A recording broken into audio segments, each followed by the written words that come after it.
Cette conférence va maintenant être enregistrée.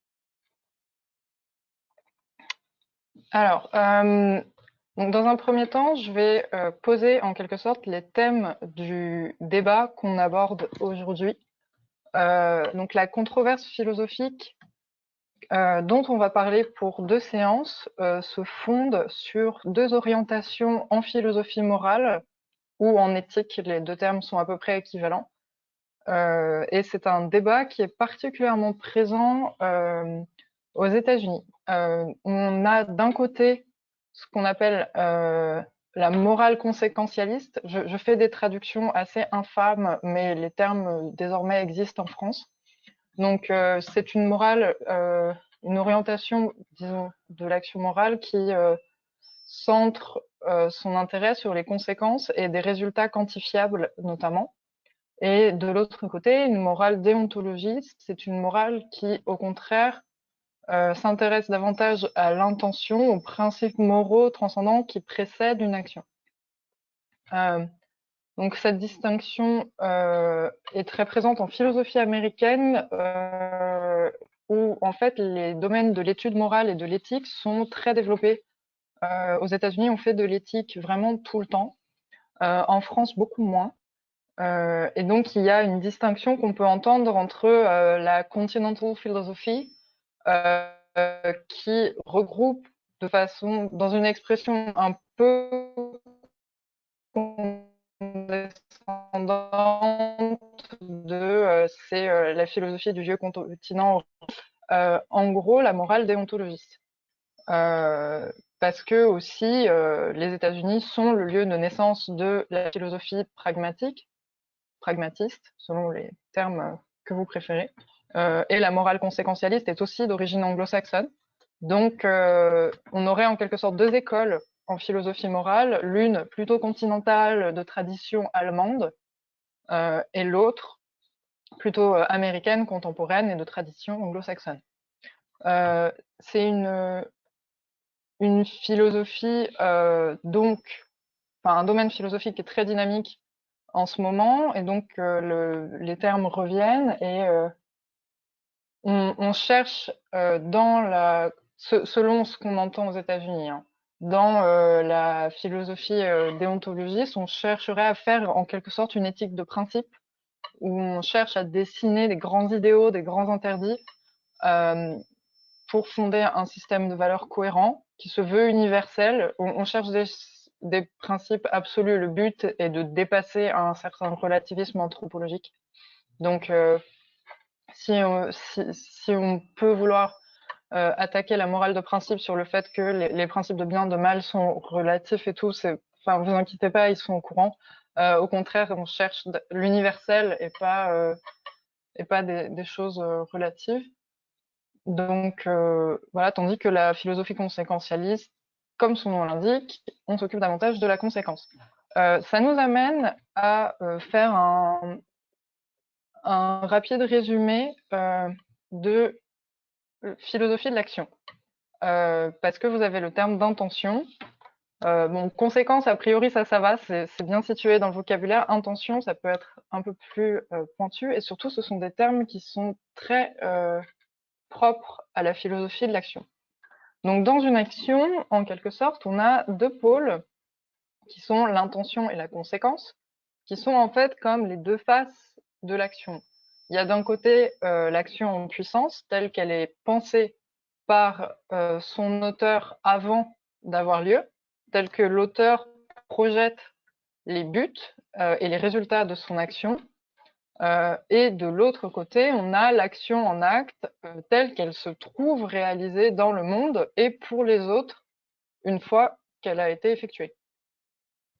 Euh, donc, je vais essayer de pas trop élargir un débat qui est propre quand même à la philosophie morale, à toutes les questions de philosophie de l'action, mais gardez à l'esprit que ce sont 2 champs philosophiques qui sont très proches, où certes les méthodes conceptuelles diffèrent, parce que la philosophie de l'action, c'est, ça entraîne beaucoup de considérations logiques, phénoménologiques, etc., assez complexes. mais les questions abordées en philosophie morale et en philosophie de l'action souvent se regroupent et on trouve, notamment du côté de ceux qui réfléchissent aux États-Unis sur la morale conséquentialiste ou l'intention, euh, énormément de philosophes de l'action. Ce sont surtout des philosophes de l'action qui ont pensé tout ça. Donc, je vais essayer de commencer à donner des noms dans le chat, histoire que vous puissiez avoir des références. On a suivi les recommandations de tout un chacun dans le sondage. Donc, les philosophes de l'action qui ont beaucoup pensé à ça, c'est avant tout Hans Combe, qui a fait un ouvrage majeur, très compliqué, hein, le lisez pas, mais si jamais vous trouvez des résumés ou des choses comme ça qui vous intéressent, qui s'appelle L'intention. Donc, c'est elle qui vraiment a mis sur la table la question de l'intention au fondement de l'action. Euh, voilà. Donc, en fait, les questions qu'on trouve ici, que ce soit en philosophie de l'action ou en philosophie morale, c'est assez souvent qu'est-ce qu'agir, qui est l'auteur d'un acte, jusqu'à quel point en philosophie de l'action, ce qui est assez proche de qu'est-ce qu'être moral, jusqu'à quel point est-ce que je suis responsable de mes actes, quelles sont les implications pour autrui des principes que je me donne, etc. Donc, on peut avoir en tête une définition que je vous donne maintenant qui sera utile plus tard, notamment potentiellement la semaine prochaine, qui est celle d'Hannah Arendt dans La condition de l'homme moderne, concernant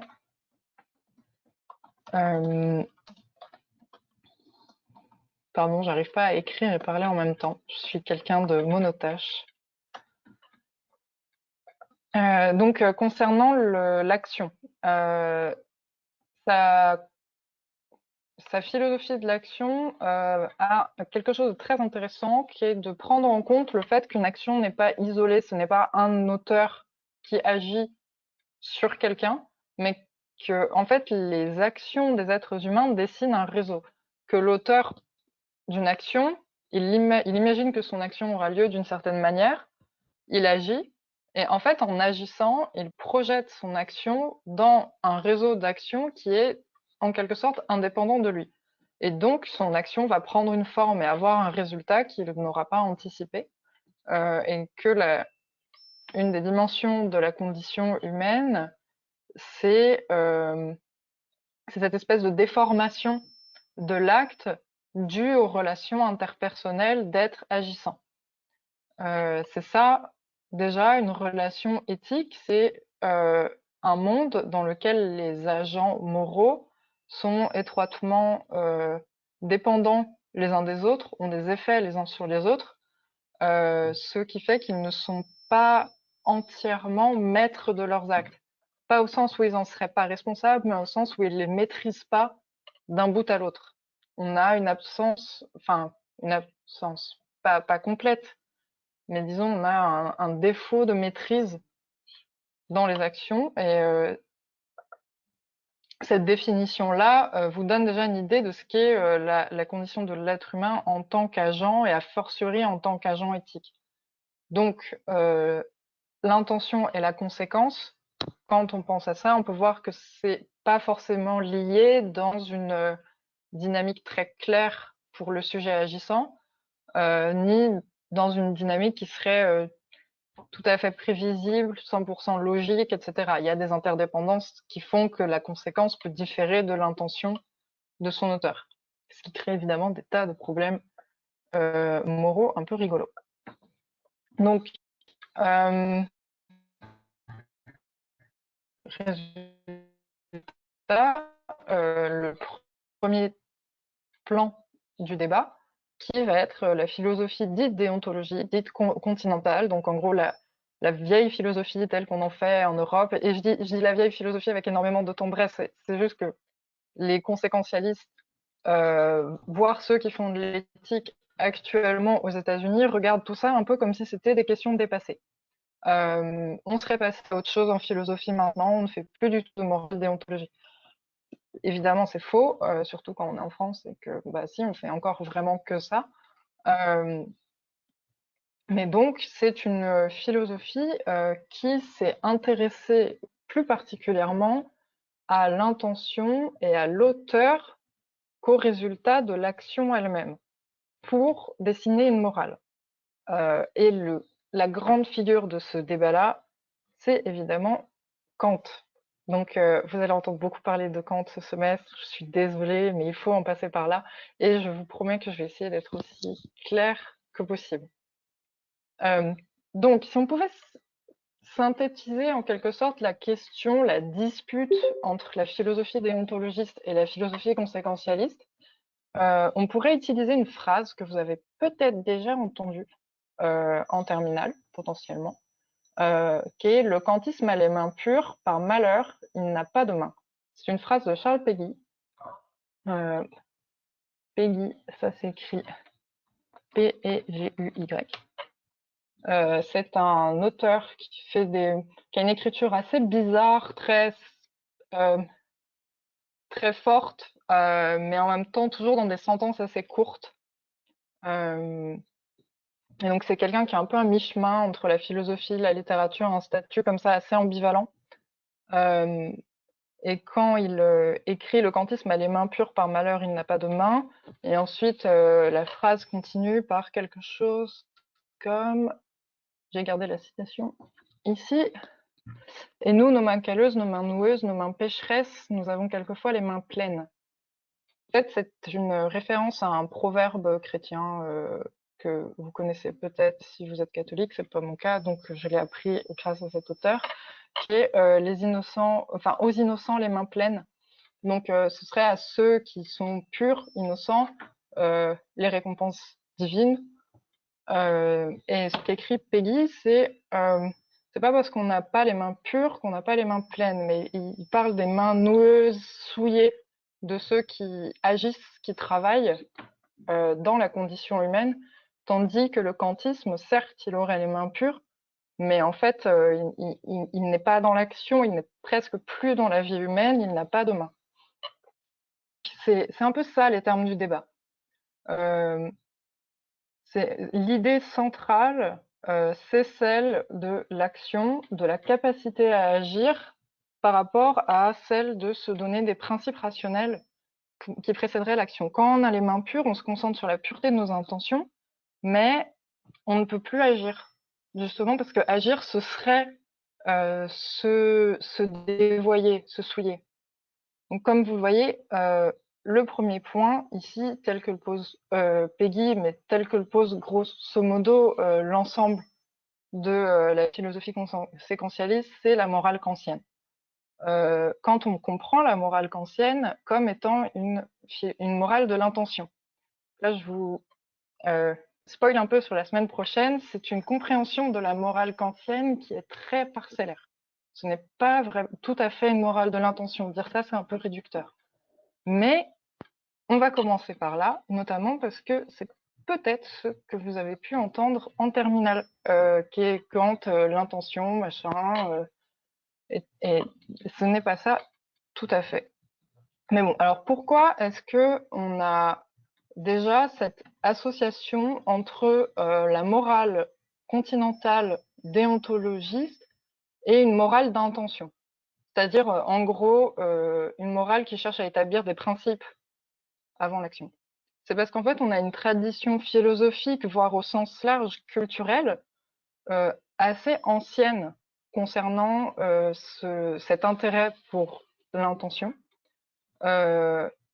Et c'est d'ailleurs un peu la considération la plus courante qu'on peut avoir en ce qui concerne la morale, c'est-à-dire dans le sens commun, on va dire c'est quelqu'un de droit, c'est quelqu'un de moral, c'est une personne de principe. C'est un peu des expressions équivalentes. Être moral, c'est avoir des principes.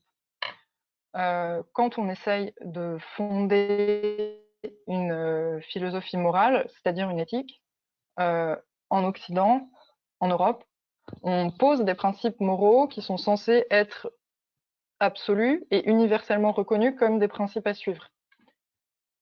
Et c'est le cas dès l'un des premiers grands ouvrages de philosophie morale, qui est l'Éthique à Nicomaque d'Aristote.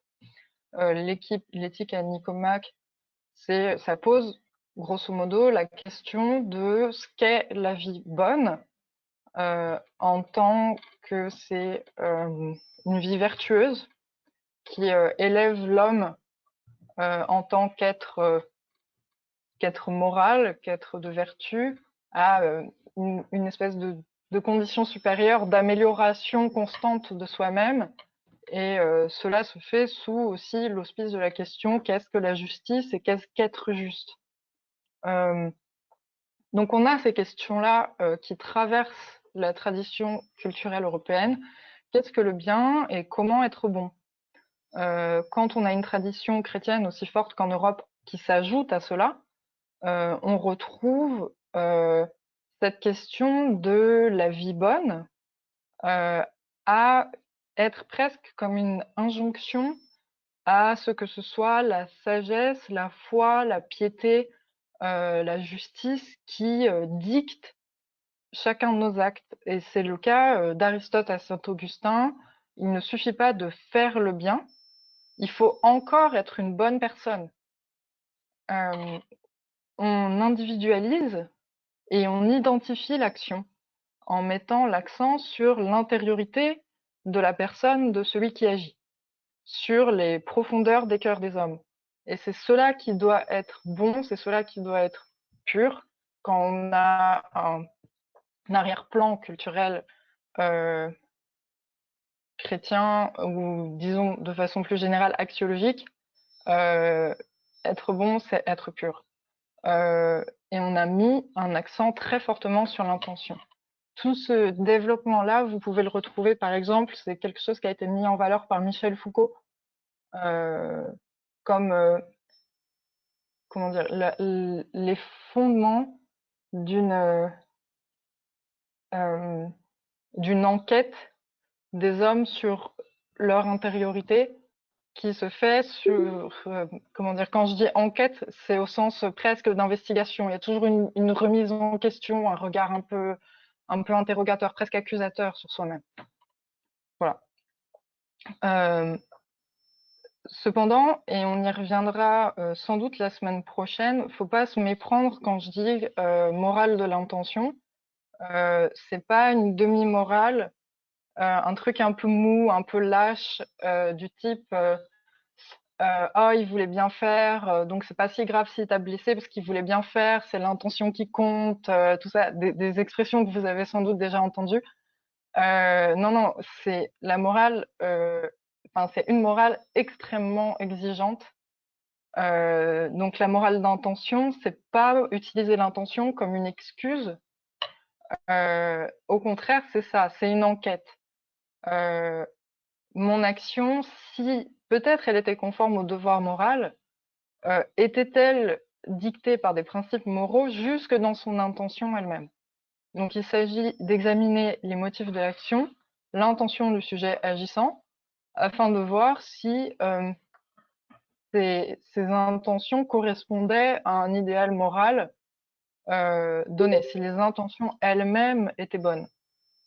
Qu'importe que l'action ait été bonne, ce qu'il faut, c'est que l'intention derrière ait également été juste et que l'homme qui a agi soit juste. Donc c'est un côté aussi, comme je vous dis, où on identifie beaucoup plus les actions au sens où c'est pas une action qu'on regarde en fait, c'est la personne qui agit. Voilà. Et alors, une fois tout cela dit, une fois que vous voyez cet arrière-plan philosophique, culturel, attendez, je vous mets quand même le nom de Michel. Ouh, je fais des fautes de frappe. Bon, Michel Foucault, j'imagine que vous savez comment ça s'écrit, mais on ne sait jamais. Et l'ouvrage en question, je pense que ce serait l'herméneutique du sujet, qui est un ouvrage extrêmement compliqué. Foucault est quelqu'un de très connu, mais qui a une écriture très difficile. Honnêtement, j'ai essayé, c'était très dur, c'est passionnant, mais qu'est-ce que c'est compliqué. Donc, si vous pouvez, il y a des cours de Foucault qui ont été enregistrés, c'est bien plus clair, parce que c'est oral. N'hésitez pas, si vous avez envie de vous confronter au livre, à le faire, mais par petits bouts. Vraiment, vous mettez pas la pression dessus. Et ça retrace toute la généalogie de comment est-ce qu'on a construit un sujet qui s'analyse lui-même, qui se met en question, et comment est-ce que cette analyse-là de soi euh, est comme une injonction à prendre soin de soi, mais c'est un soin de soi qui est lié à l'éthique de la vie bonne depuis l'Antiquité. Et donc qui sert à faire en sorte que les gens se construisent comme, comme des sujets de principe. Voilà, donc, pourquoi est-ce que quand on parle de morale d'intention, on associe cela à Kant? Donc je vous ai dit, c'est peut-être quelque chose que vous avez pu avoir comme souvenir de vos classes de terminale, c'est Kant, c'est une morale d'intention. Ce qu'on examine quand on est kantien, c'est l'intention des gens, et l'intention suffit à évaluer l'action morale. Alors, c'est dû à deux choses euh, qui expliquent cette assimilation de la morale kantienne à une morale de l'intention. Et de toute façon, d'une façon générale, le système moral kantien, c'est un système éminemment complexe sur lequel on pourrait passer des semaines et on ne va pas le faire, mais qui dessine en effet une moralité éminemment intentionnelle. Et donc, parce que la moralité kantienne est intentionnelle, déjà, on a pu penser que c'était la même chose qu'une morale de l'intention. On a donc un premier point qui est propre au système et au texte kantien. Le second point, c'est quelque chose d'un peu plus contingent, et c'est lié à une controverse intellectuelle. Donc, je vais commencer évidemment par le premier point, qui est la question de pourquoi est-ce que dans le système kantien, est-ce qu'on pense à une morale de l'intention. Donc, ça veut dire que je vais exposer Kant rapidement. Vous m'arrêtez à tout moment si vous ne comprenez pas.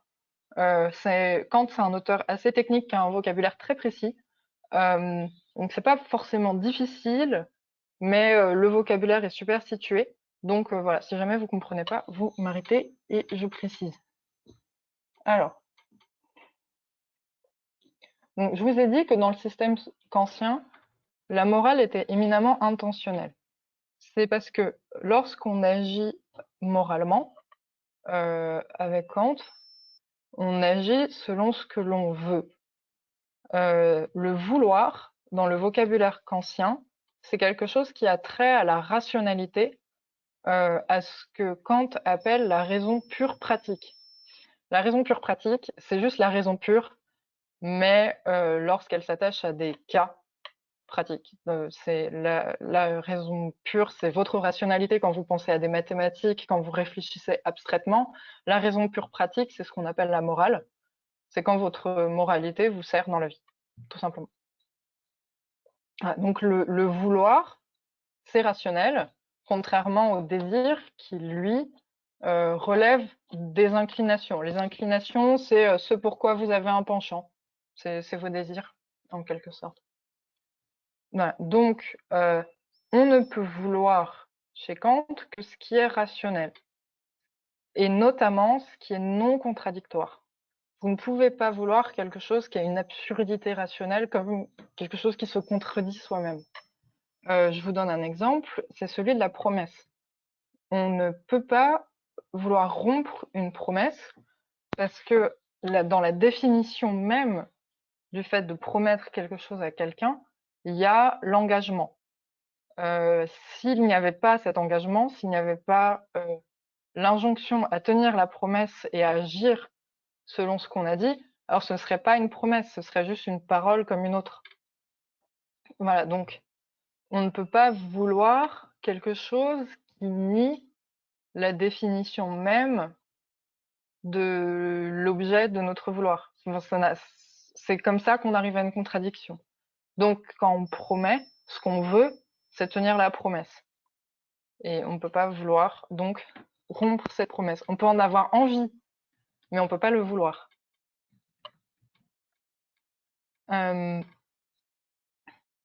par ailleurs, le devoir, s'il est le résultat de nos facultés rationnelles, au sens où il est toujours en correspondance avec la volonté, c'est aussi un sentiment, mais pas au sens d'une passion ou de quelque chose de pulsionnel, au sens où il se présente à l'homme sous la forme d'un sentiment impérieux, désagréable, de devoir faire face à une situation où on doit faire son devoir. C'est un impératif. Et pas n'importe quel impératif, c'est l'impératif catégorique, le fameux dont vous avez peut-être entendu parler au lycée ou après. Euh, donc, quand on dit impératif catégorique, c'est parce que ça s'oppose à un impératif hypothétique ou disons conditionnel. Kant n'utilise pas le terme conditionnel, il utilise le terme hypothétique, c'est parce que hypothétique, c'est quelque chose qui est en construction si alors. Par exemple, vous avez une question technique. Si je veux repeindre mon mur, alors je dois aller acheter de la peinture au magasin demain. Enfin, un truc bête comme ça. Voilà, vous avez un objectif, la condition pour réaliser l'objectif, si alors, impératif hypothétique. Le devoir, c'est pas ça, c'est un impératif catégorique. C'est-à-dire qu'il n'y a pas si tu veux rester ami avec Paul, alors tu dois tenir ta promesse. On ne vise pas quelque chose derrière. Le devoir se présente seul, sous la forme tu dois tenir ta promesse. C'est tout. Il n'y a pas de, il y a rien derrière. Il n'y a pas de conditions à remplir. Il n'y a pas de visée autre que la rationalité elle-même. Tu dois tenir ta promesse, sinon le fait d'avoir promis lui-même n'avait aucun sens, par exemple. Donc, est-ce que c'est un peu clair ou c'était trop rapide?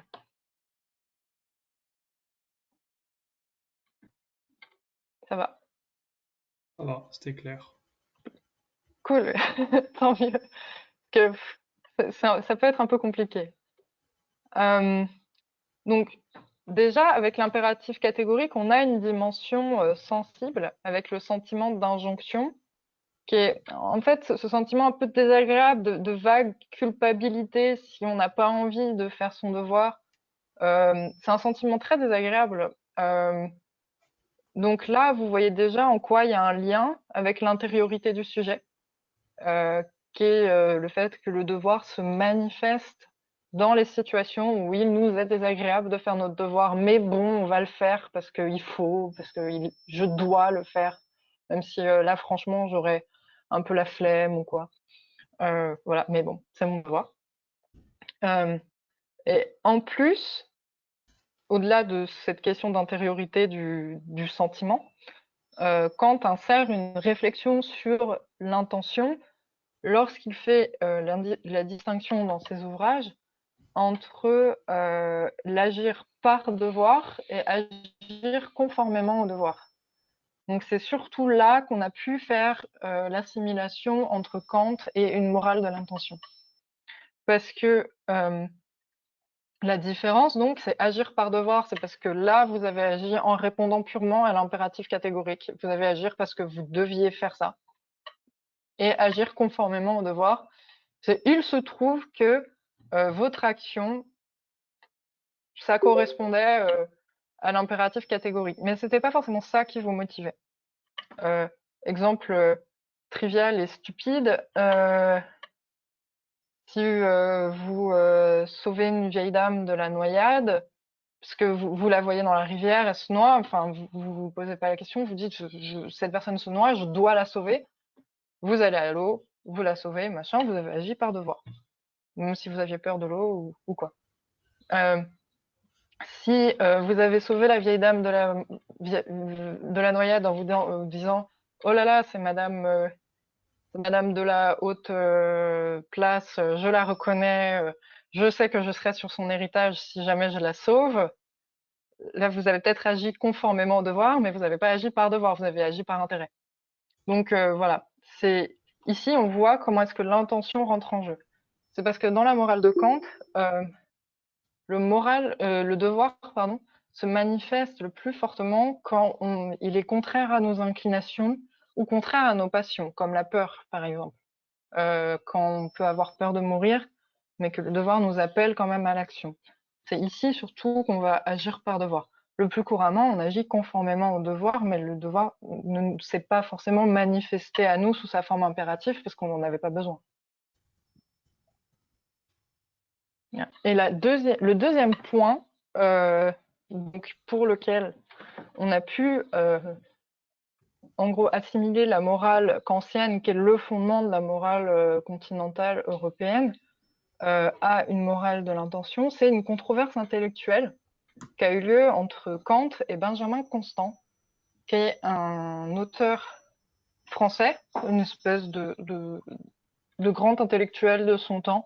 C'est pas forcément quelqu'un qui a été retenu comme philosophe, mais en tout cas de son vivant, c'était connu et assez influent dans tous les salons. Voilà, si vous connaissez un peu la société du siècle, parce que vous y étiez, n'est-ce pas? C'était quelqu'un de très connu. Donc, le texte, c'est Benjamin Constant et Emmanuel Kant, bien sûr, et ça s'appelle Sur le droit de mentir. Ça se trouve assez facilement, notamment dans les petites éditions qui s'appellent les éditions des Mille et Une Nuits, je crois, qui faisaient des petits bouquins à 2 euros, des petits livres de philosophie. Donc, si ça vous intéresse, tout, vous pouvez y avoir accès assez facilement. Et donc, ça, c'est peut-être encore quelque chose dont vous avez entendu parler. Mais en tout cas, je sais qu'on m'en avait parlé en terminale, parce que c'est un exemple qui est resté assez connu. Donc, Constant évoque, face à la pensée de Kant qui se diffuse en France, le cas où vous auriez un ami qui vient se réfugier chez vous alors qu'il est poursuivi par la police d'État.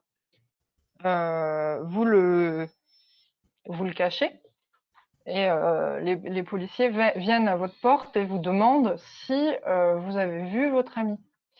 Où est-ce qu'il est? N'importe. Et donc là, selon Constant, vous auriez le droit de mentir.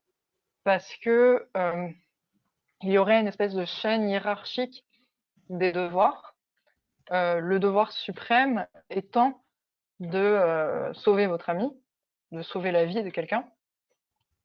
Et aussi, par ailleurs, parce que vu les intentions des hommes face à vous, qui sont le meurtre de votre ami, ces hommes-là, par leur intention, se sont en quelque sorte privés du droit que vous leur disiez la vérité. Leurs intentions sont tellement mauvaises que ils n'ont plus droit à votre véracité. Donc c'est un peu dans l'ouvrage de Constant, c'est en fait un peu fait pour sauver la morale de Kant dans les salons parisiens. C'est-à-dire, il sort une théorie en disant non, non, mais Kant, c'est pas du tout aussi dogmatique que ce que vous croyez. Et en fait, on peut tout à fait penser une espèce de chaîne de devoirs. C'est l'expression qu'il emploie. Il dit une chaîne de devoirs. Il utilise un peu ça en quelque sorte pour réhabiliter Kant dans les discussions. Kant lui répond et fout sa théorie par terre, en disant que c'est n'importe quoi. Et c'est vraiment croustillant, donc je vous conseille de lire ce texte. Et vous en avez peut-être entendu parler en terminale à cause de la version qu'en a donnée Michel Onfray. Je pensais pas parler de Michel Onfray pendant ce cours et vraiment j'en ai pas envie. Mais en gros, sachez qu'il reprend la question de Benjamin Constant, donc un truc qui a déjà été fait des siècles avant lui. Donc vraiment, je comprends pas pourquoi est-ce qu'il se sent le besoin de répéter des arguments qui ont déjà été donnés. Sauf qu'au lieu d'être des officiers de la terreur de la Révolution française, c'est des nazis carrément, quoi, allons-y. Donc les nazis vont à votre porte et vous demandent de balancer votre pote. Est-ce que vous devriez faire? Et un bon kantien, évidemment, dénoncerait son ami, n'est-ce pas? Bref, ce n'est évidemment pas ce que ferait un bon kantien. Mais la réponse de Kant est très fine et consiste en fait à rester sur une précision de vocabulaire. C'est-à-dire que Constant, dans son optique, s'inquiète du fait que la morale de l'impératif catégorique et de principes aussi durs que ceux de la morale kantienne soit irrecevable pour les gens, trop difficile, et leur paraissent absurdes.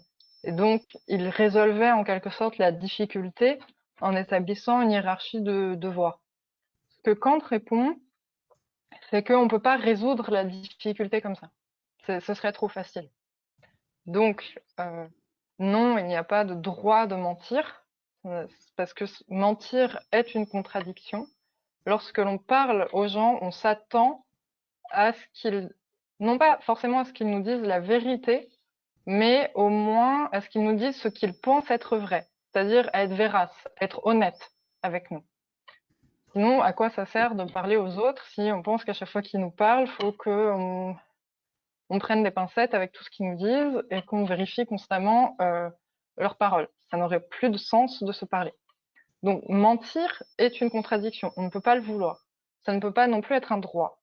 Et pareil, quelle que soit l'intention d'une personne, elle ne perd pas le droit à ce que la personne en face soit vérace. Donc, mentir, ça reste quelque chose qu'on n'est pas censé faire.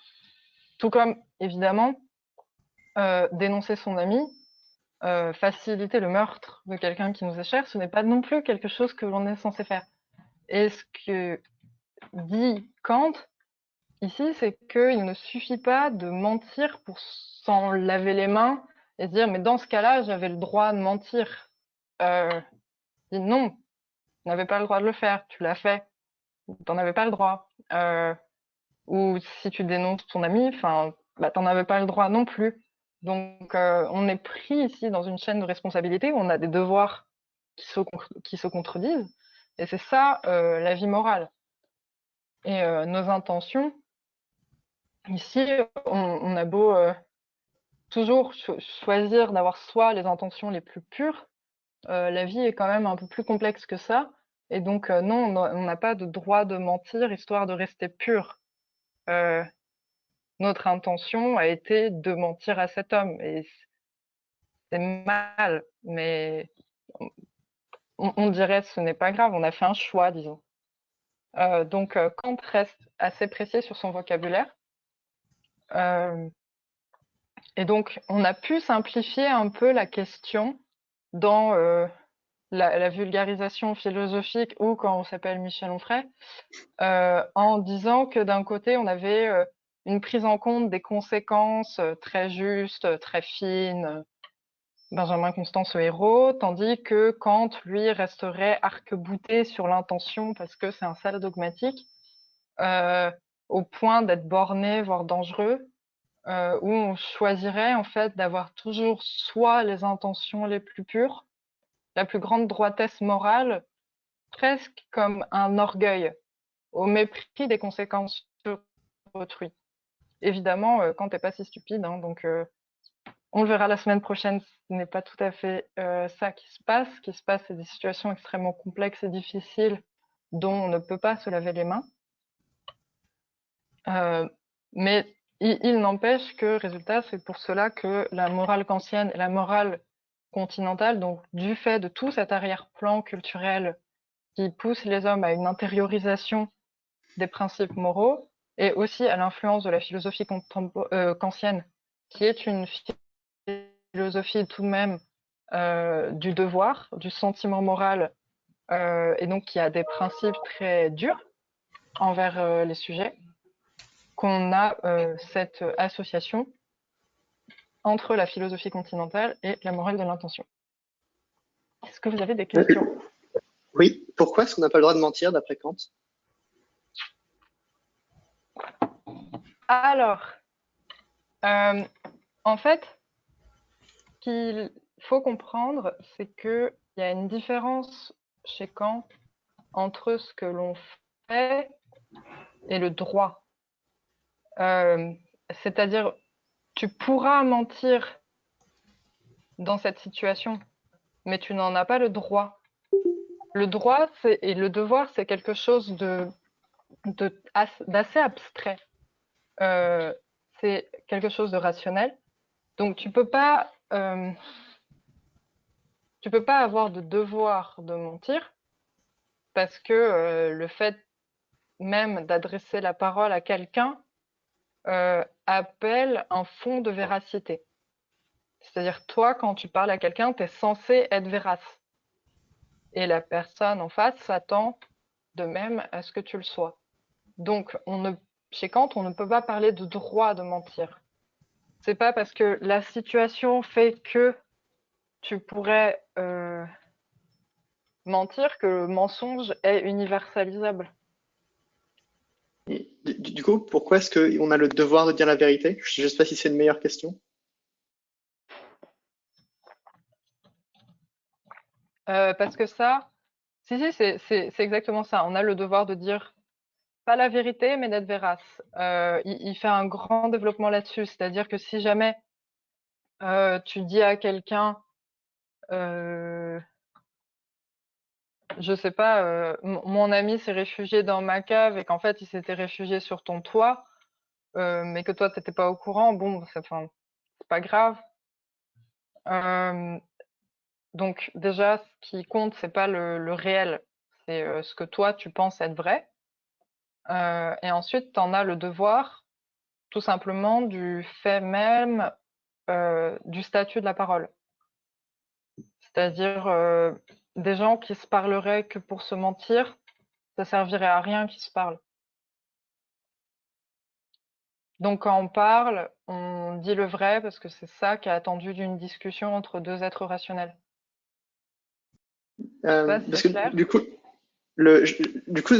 j'avais entendu un truc du genre, bah, si je m'autorise à ne pas dire la vérité, alors quand je prends la parole, les gens en face ne savent pas si ce que je dis est vrai ou pas, et du coup ma parole n'a plus aucune valeur. Ouais. Oui, Mais oui, c'est ça. du, du coup, si on dit ça, on aurait peut-être envie de dire que, en vrai, pour que ma parole ait de la valeur, il n'est pas nécessaire que je dise la vérité tout le temps, il est juste nécessaire que je dise la vérité souvent.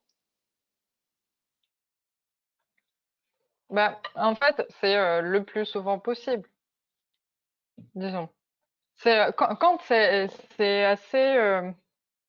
Il y a toute une pensée derrière de la raison et de ce que c'est qu'être rationnel, qui est super complexe, mais il fait pas du cas par cas. C'est-à-dire que en fait, pour lui, dire la vérité, ça fait partie de la définition même de la parole. Et ça, c'est quelque chose d'absolu, ou disons d'abstrait. Donc toi, ensuite, ce que tu fais, d'une certaine façon, quand limite ça le regarde pas, il s'en fiche de ce que tu fais. Ce qui l'intéresse, c'est quel est l'impératif dicté par la raison pure pratique. Et la raison pure pratique, ce qu'elle t'enjoint à faire, c'est de respecter le statut de la parole, donc d'être vérace. Donc, c'est une question de ressenti. C'est-à-dire? C'est-à-dire, je dois dire la vérité parce que je sens au fond de moi-même que c'est ce qu'il faut faire.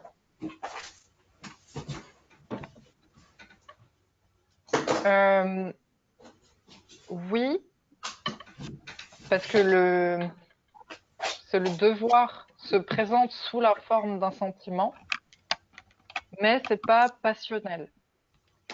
Parce que c'est quelque chose qui est issu de la rationalité. Donc en gros, tu le sais rationnellement, et ça se présente à toi aussi sous la forme d'un sentiment. L'espèce de sentiment vaguement désagréable quand tu es en train de mentir à quelqu'un. D'accord, ok. Merci. C'est rien. Il y a d'autres questions?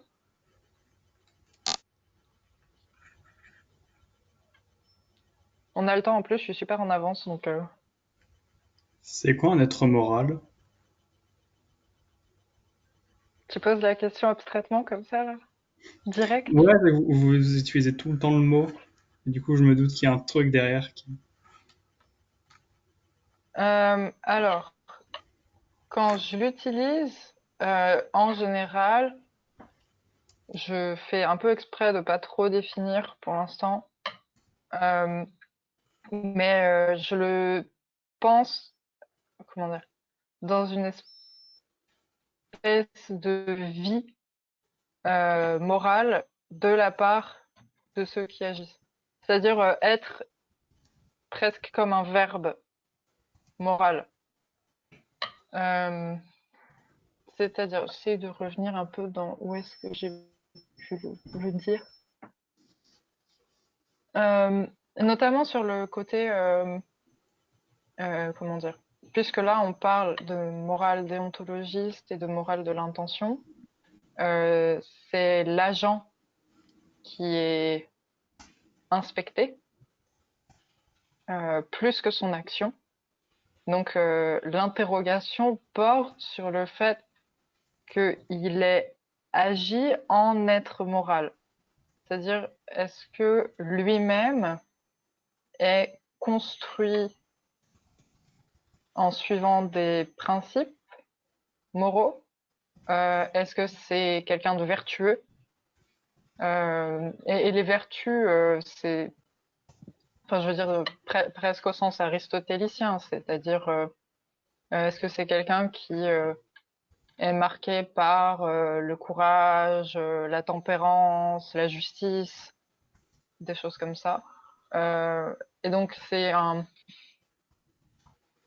quand on met l'accent sur la personne qui agit en tant que elle serait aussi vertueuse.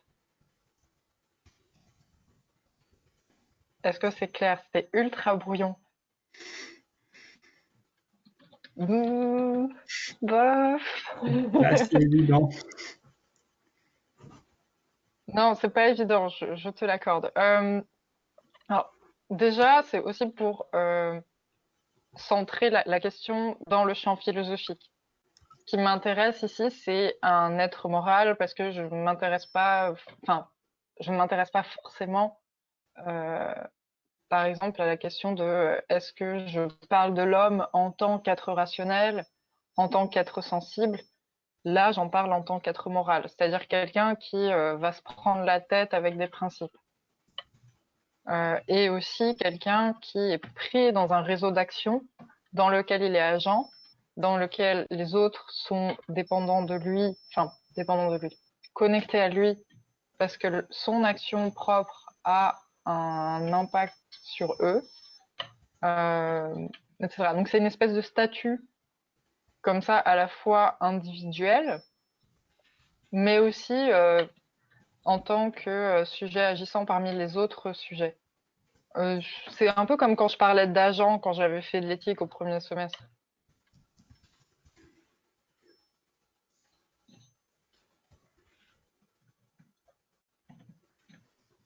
D'accord, je vois à peu près. Merci. N'hésite pas à reposer une question si c'était pas. Non, non, mais ça va. Mais du coup, ce sont les êtres humains en général, les personnes morales? Oui, dans ce cours-là, je ne parle pas de personnalité marginale. Incroyable, c'est la première fois que ça arrive. Il n'y a pas d'animaux, il n'y a pas de robots, personne, il n'y a que des humains. Donc oui, D'accord. oui, oui, les humains.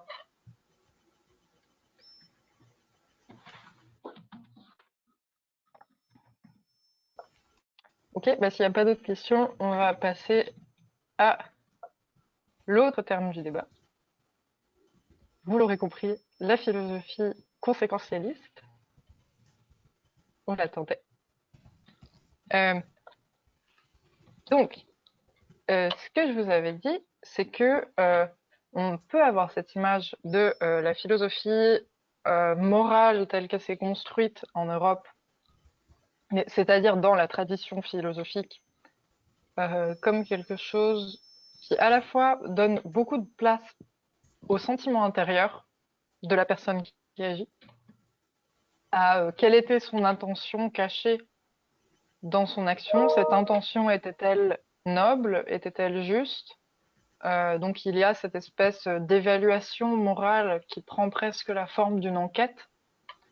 Euh, donc enfin, Foucault dirait, c'est une espèce d'inquisition, en fait, sur l'intériorité morale des êtres. Euh, et donc, il y aurait eu cet intérêt pour le sentiment, euh, qui a pu être appelé à un moment à être dépassé, notamment par un intérêt sur le factuel, plutôt que sur ces interrogations-là, sur les principes, sur l'intériorité des gens.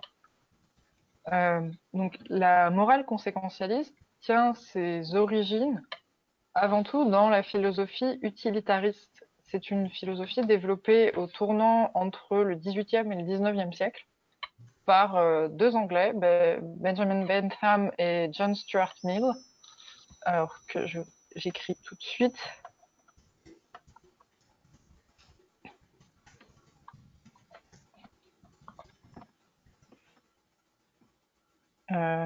Sans faute de frappe, Warren. Qui donc de nouveau, je vais développer leur pensée dans quelques instants, mais de nouveau, gardez en tête de vous méfier d'une certaine façon du sens courant qu'ont pu prendre certains des thèmes. Tout comme l'intention en morale, ou la morale d'intention, ce n'est pas une morale du oups, mais mon intention était bonne, donc c'est pas très grave. L'utilitarisme, pareillement, ce n'est pas un égoïsme dans lequel on instrumentalise les choses parce qu'elles nous sont utiles afin d'accéder à notre propre bonheur. Bref, ici, utilité, ça n'a pas le sens d'instrument ou d'instrumentalisation. On peut entendre la chose comme quelque chose mais utile dans tel but personnel. Ici, c'est un terme qui a été conceptualisé de façon bien plus complexe par ces auteurs, comme le fait qu'une action ait un résultat mesurable en termes de bonheur chez les gens. Il s'agit donc avant tout d'une extension de la question morale à la décision politique. Donc, déjà en philosophie, même depuis l'Antiquité, les questions de morale, de justice et de vertu ne sont pas toujours très distinctes. Des fois même, c'est un mélange.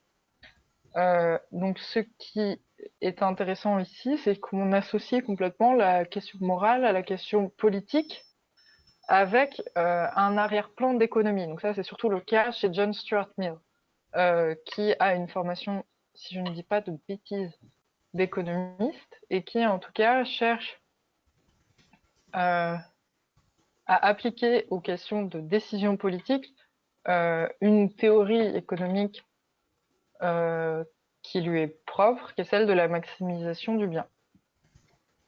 Et donc, ce qui compte dans cette question de maximisation du bien, c'est moins les principes d'une action que l'augmentation générale du bonheur des administrés. Et c'est cela qui est comme un outil quantifiable d'évaluation d'une bonne politique. Si vous êtes un peu familier à la philosophie politique, vous savez qu'avant, chez des écrivains, même comme Machiavel, on aborde la politique en termes de vertu. Ce qu'on examine, c'est les vertus du politicien, ce qui fait un bon politique. Que ce soit un philosophe froid chez Platon ou quelqu'un qui sait saisir le moment opportun et s'attirer les grâces de son peuple, que ce soit au moyen de l'amour ou de la crainte, chez Machiavel. Donc, ces auteurs-là cherchent à faire quelque chose de différent de l'évaluation éthique personnelle pour mettre en mots une évaluation qui s'intéresse donc à l'utilité générale d'une politique pour le peuple. Et cette question-là prend ensuite différentes formes selon les auteurs, selon leur tradition. Par exemple, il y a des différences entre un utilitarisme qui fait en quelque sorte une addition des bonheurs.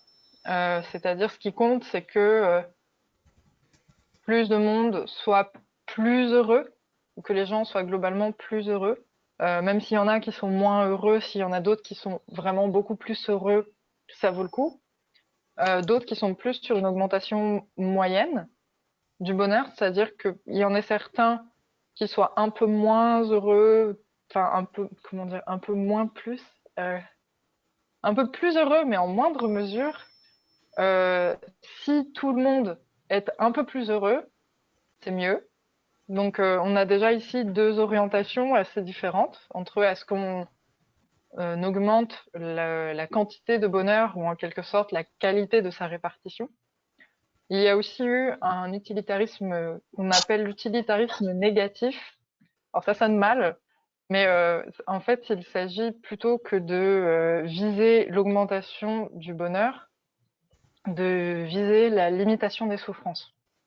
C'est-à-dire être heureux, ce qui est bien, mais ce qui est surtout important, c'est qu'il n'y ait personne qui souffre, qu'il n'y ait personne qui soit plus malheureux.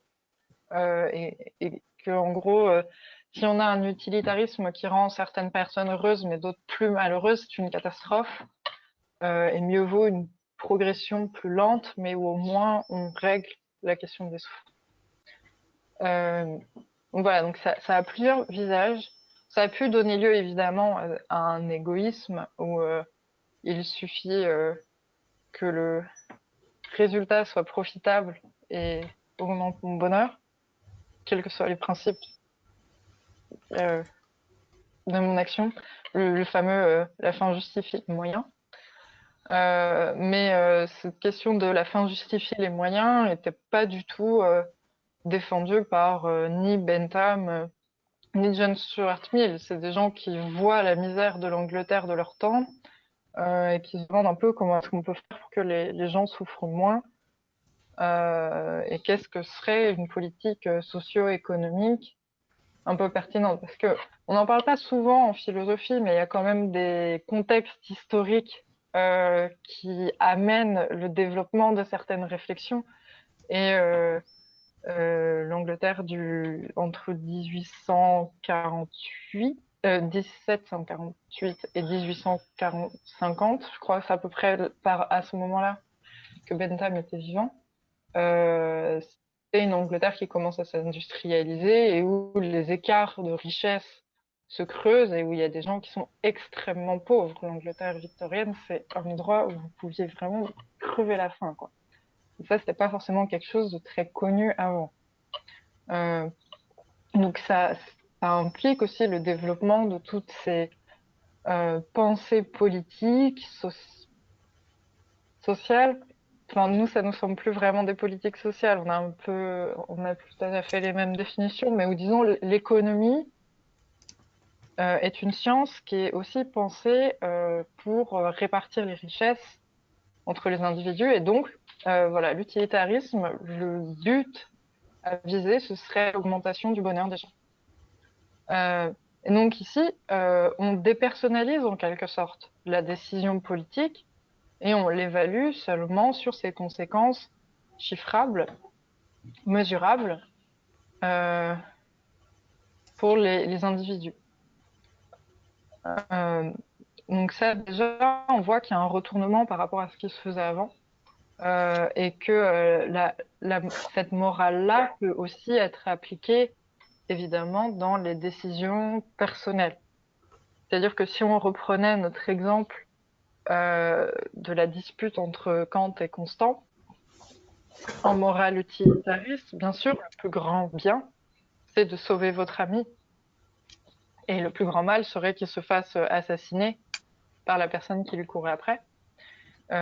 Et donc, dans ce cas-là, la décision est extrêmement facile à prendre, puisque la conséquence est tout à fait mesurable et peu importe, en fait, que pour sauver votre ami, vous ayez dû mentir ou faire quelque mal moral que ce soit. Ce qui compte, c'est la conséquence, qui est le fait d'avoir sauvé une vie. Donc, il y a déjà cet héritage anglo-saxon-là, qui est celui d'avoir un peu changé le regard en politique, en économie et les résultats en morale depuis l'agent vers ceux qui étaient les récipiendaires de l'action. Et il y a un autre héritage qui est, lui, plus proprement américain qu'anglo-saxon, qui est celui de la philosophie pragmatique. Donc le pragmatisme est un courant philosophique qui a été porté en grande partie par Dewey, William James aussi. C'est celui que je connais mieux, même si je suis pas spécialiste du tout, c'est William James. Il y en a un autre aussi qui s'appelle Spencer, je crois. Je suis pas certaine. Bon, après, on va retenir ces deux noms-là. Voilà, donc c'est un héritage qui est étonnamment pas explicitement avancé dans les discussions de morale conséquentialiste. On entend quand on fait de l'éthique beaucoup l'héritage utilitaire. Il est tout à fait utilitariste, pardon. Il est tout à fait assumé. L'utilitarisme fait partie des termes couramment employés dans les débats encore aujourd'hui, tandis que le pragmatisme moins. Mais cependant, c'est en fait une philosophie, une orientation philosophique qui est très présente dans la culture philosophique américaine, qui est pour cela, en fait, effectivement, comme ils le disent, très différente de la continental philosophie. Il y a un vrai fossé qui est celui hérité des développements pragmatistes, qui est en fait une angoisse liée à l'action. C'est-à-dire, quand on est pragmatique, on a un peu, j'ai envie de dire peur, mais c'est pas forcément le meilleur terme, mais disons, ce qui intéresse des philosophes comme William James, c'est que les gens puissent agir, puissent se repérer dans leur vie, savent quoi faire, aient de quoi espérer, ne tombent pas dans des dépressions noires comme William James en a vécu. Et donc, pour cela, l'accent mis sur l'intention, sur les principes, peuvent être un frein. Tout simplement parce que, comme on a pu le voir, si vous êtes pris entre des devoirs contradictoires, vous êtes dans des tergiversations infinies et cela peut vous empêcher d'agir. Tout simplement parce que vous ne savez pas quoi faire, parce que vous êtes bloqué sur des deux pans négatifs qui sont est-ce que je laisse tuer mon ami, est-ce que je mens, qu'est-ce que je fais, qu'est-ce qui se passe, oh mon Dieu. Alors que il y a une pensée ici qui est celle de vivre, c'est être partie prenante dans le monde, ça veut dire agir. Et pour cela, on a besoin de ne pas être enfermé dans des tergiversations morales qui sont inutiles. Donc c'est assez mal résumé ici, mais la philosophie pragmatique, c'est quelque chose de très fort.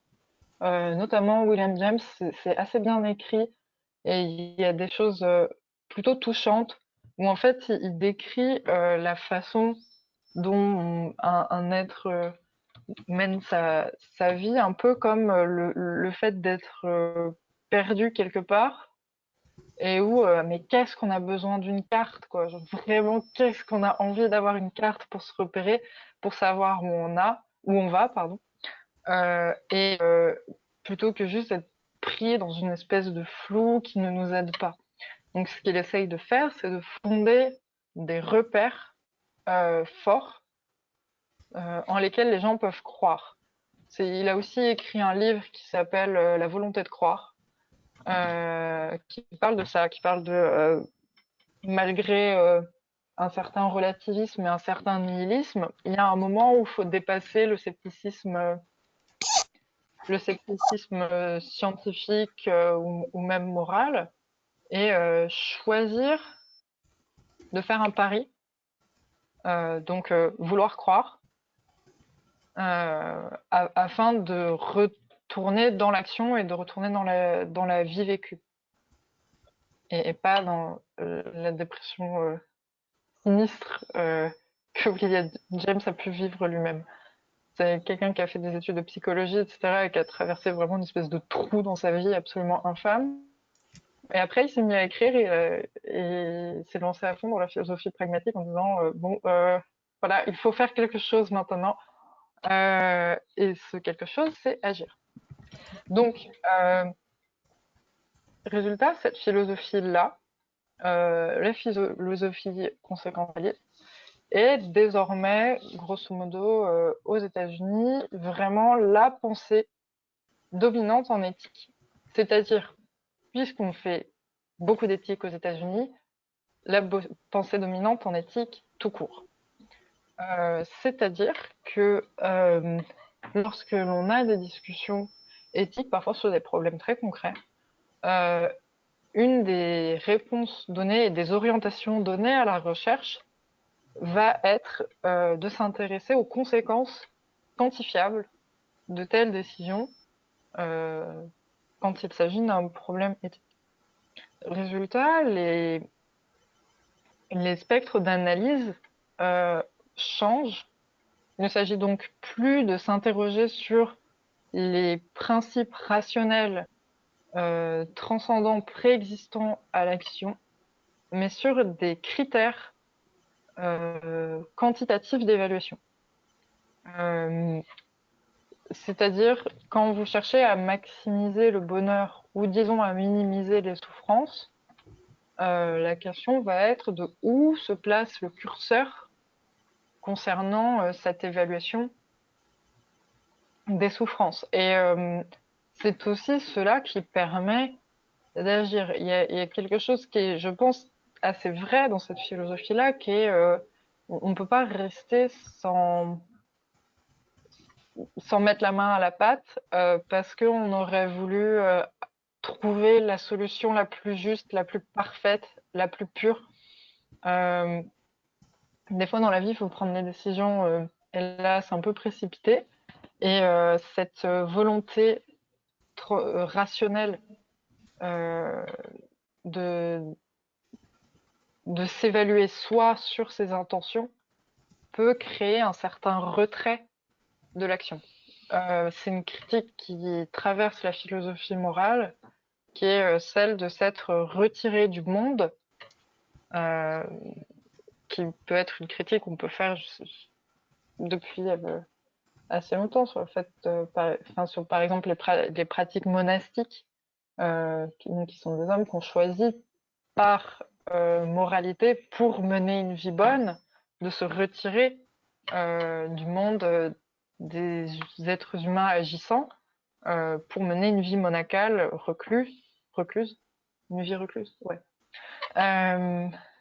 Et donc, il y a souvent cette suspicion, cette accusation-là face à la philosophie de l'intention, qui est celle de se retirer, de ne pas agir.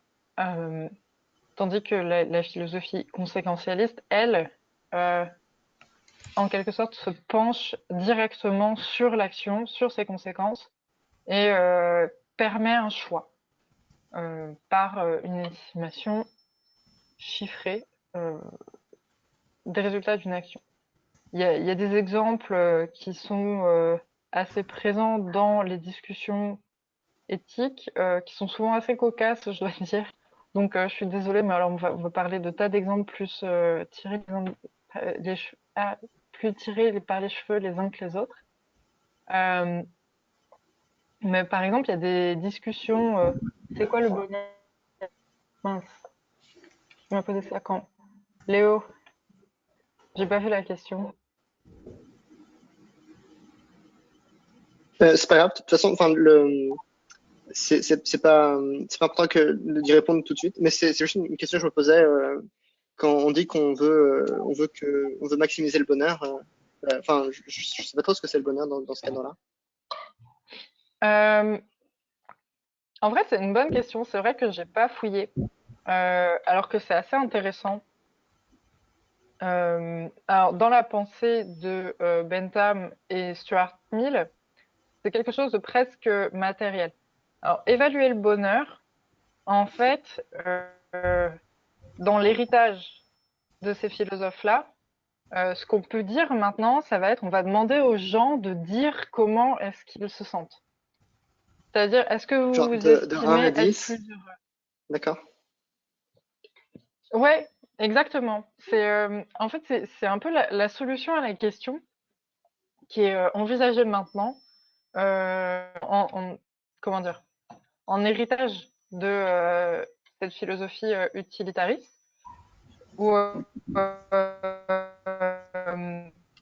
on pourrait dire que la philosophie utilitariste, c'est une vision relativement matérielle du bonheur. En gros, c'est le niveau de vie, c'est les conditions de vie. C'est donc quelque chose d'assez tangible.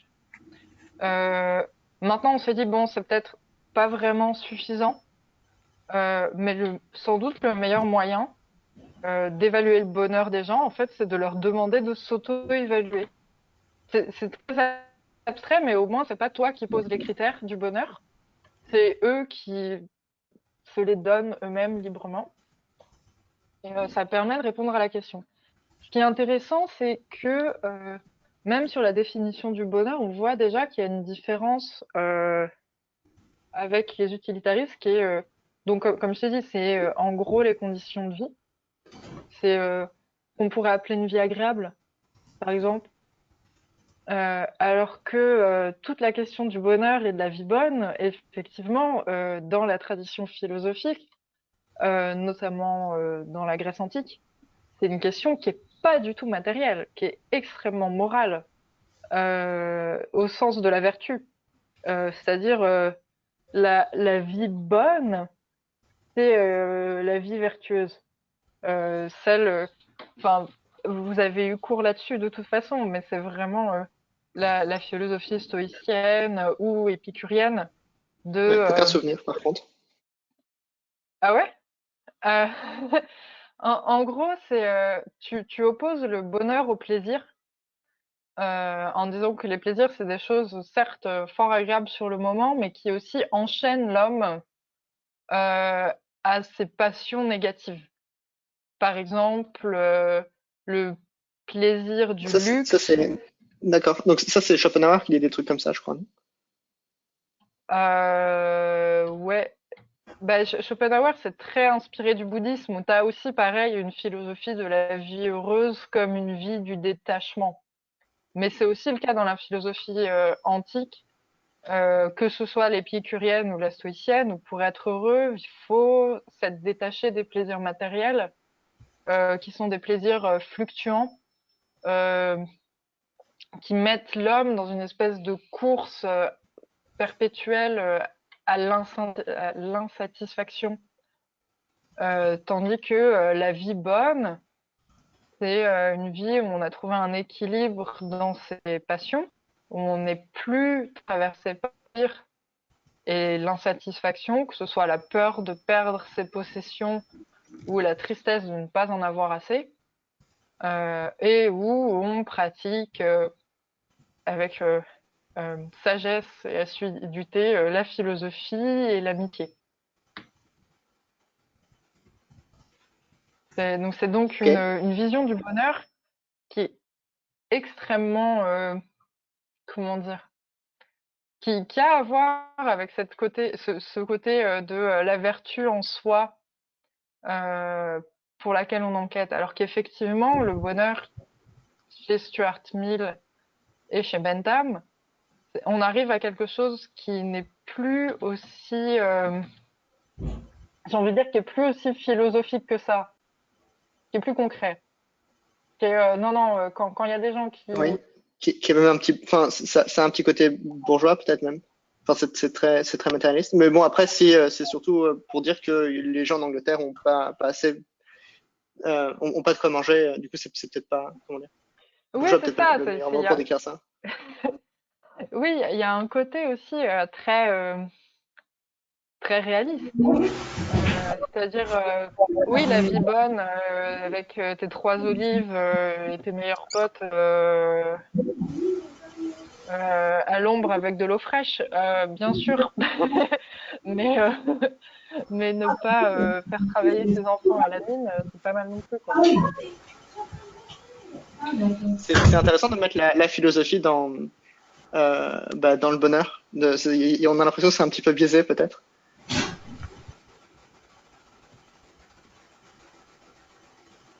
Moi, biaisé. Si, en fait, disons, je pense qu'il y a un vrai renversement dans la façon dont on considère les choses et que ce renversement-là est durable. C'est-à-dire que aussi beau que ce soit de considérer la vie bonne comme celle où, dans le contentement du nécessaire, on développe nos vertus à nous et celles de ceux qui nous sont chers. Euh, il y a aussi des considérations, hélas, qui sont celles du simple confort et de la dignité humaine, et que ces questions-là sont quantifiables, sont matérielles, et qu'on peut demander aux hommes d'estimer leur propre bonheur ensuite. C'est ce qu'on peut faire maintenant. Euh, et que la philosophie a pas manqué cette dimension-là, qui est très effectivement plus sociale que que ne l'était la considération avant du bonheur comme une vertu, enfin comme une recherche vertueuse. Donc, Je sais pas si j'ai bien si compris, c'est pas clair. on est passé de le bonheur, c'est avoir une vie vertueuse, à Mm. avoir un cadre de vie qui permet d'avoir une vie à peu près décente, eh ben on va poser la question et si tu dis que tu es heureux, bah, probablement que tu es heureux.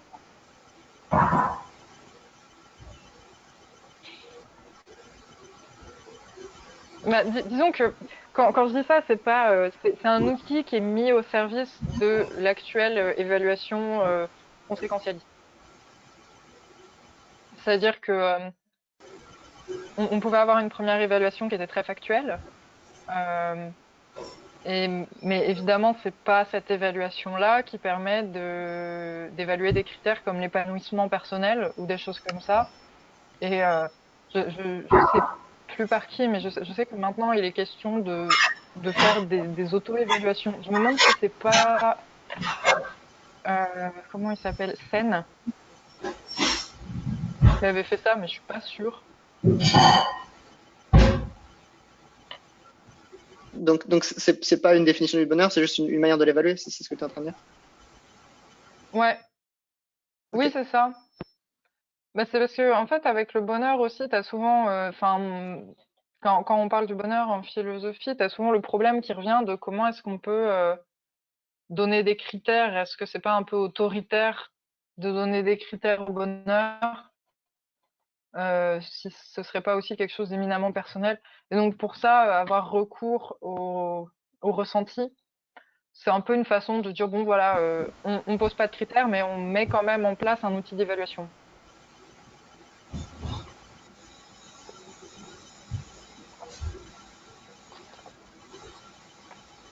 Et d'autres questions? J'en avais une sur le pragmatisme. C'est que ça m'avait fait grave penser à la phrase des Sherlock, quand c'est pas on y va en courant. Et du coup, je m'étais dit, comment il place par rapport au fait de faire une mauvaise action en voulant à tout prix en faire une. Ça me chagrine un peu de se dire qu'il faut au moins faire une action, et j'ai l'impression que même si elle est mauvaise, faut au moins agir. Genre même si on se plante totalement. Euh, c'est une bonne question. Je me souviens plus exactement du statut de l'erreur. Je sais que William James en parle en plus de la possibilité de se tromper. Mais si je me souviens bien, dans son texte, elle en parle plus dans une dimension de connaissances, c'est-à-dire se tromper dans sa recherche de connaissances ou dans sa recherche de vérité, mais pas tellement sur la question morale. Euh, Tout ce que je peux te dire, c'est que, en quelque sorte, un des objectifs de la morale conséquentialiste, ce serait d'éviter d'avoir des débouchés désastreux par pureté d'intention.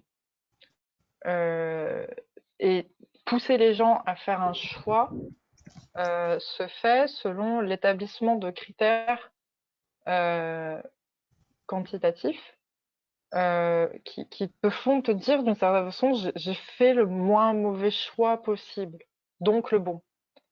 Euh, Ensuite, la question de l'erreur, j'en suis vraiment pas spécialiste. Euh, Attends, je réfléchis un peu.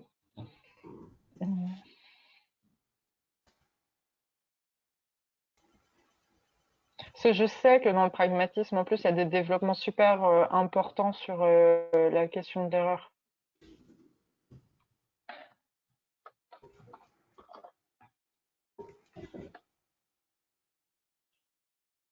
Mais t'as presque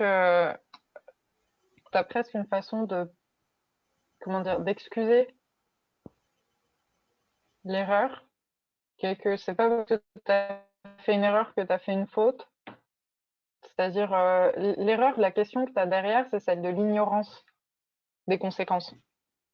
Et de toute façon, ça, c'est jamais vraiment imputable à quelqu'un.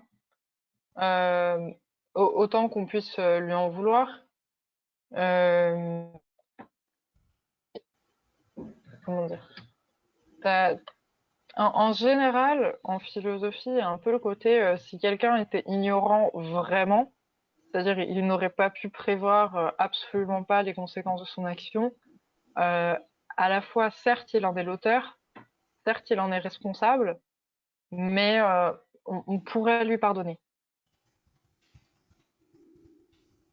Ce serait presque une excuse. Mais du coup, on évalue Mais le sujet. pardon? Mais du coup, on évalue le sujet, plus l'intention, là. Et plus la conséquence, plutôt. La conséquence? Ah, je vois ce que tu veux dire. Ok. Est-ce que on aurait pu avoir des conséquences vraiment terribles parce que quelqu'un s'est trompé et résultat, est-ce que ça fait que l'action est mauvaise? Oui, oui, oui, tu peux faire une mauvaise décision et c'est pas bien. Enfin, c'est-à-dire, je sais pas. Imaginons, on prend le fameux exemple du tramway là. La personne choisit de. Enfin, attends, non, c'est un peu bête. Trop un truc plus simple. Bon, bref, t'es dans une situation où en fait, si tu balances un truc par la fenêtre, en fait, tu tues quelqu'un parce qu'il passait en dessous et t'es trop, enfin, quelqu'un d'un peu bête qui a pas compris que jeter une chaise du 10e étage, c'était dangereux. Euh, Là, effectivement, oui, c'est quelque chose. Enfin, je veux dire, la personne est coupable, même si c'était par ignorance ou par bêtise. Puisque la conséquence est effectivement tout à fait mesurable. Il aurait mieux fallu ne pas jeter la chaise. Donc là, ouais, l'évaluation par conséquent. Attends, je te dis ça. Je sais que j'en ai parlé en cours en plus avec quelqu'un. Il avait pris l'exemple de quand tu lances un ballon et que tu le lances sur la tête de quelqu'un. Et en gros, en mode, est-ce que tu l'as fait exprès ou est-ce que tu l'as pas fait exprès? Et en fait, il disait que c'était tout à fait. On s'en foutait en fait de si la personne l'avait fait exprès ou pas. Ce qui comptait, c'était le résultat, effectivement, que quelqu'un avait été blessé et donc que la personne ait voulu ou pas, euh, c'était c'était hors de la question.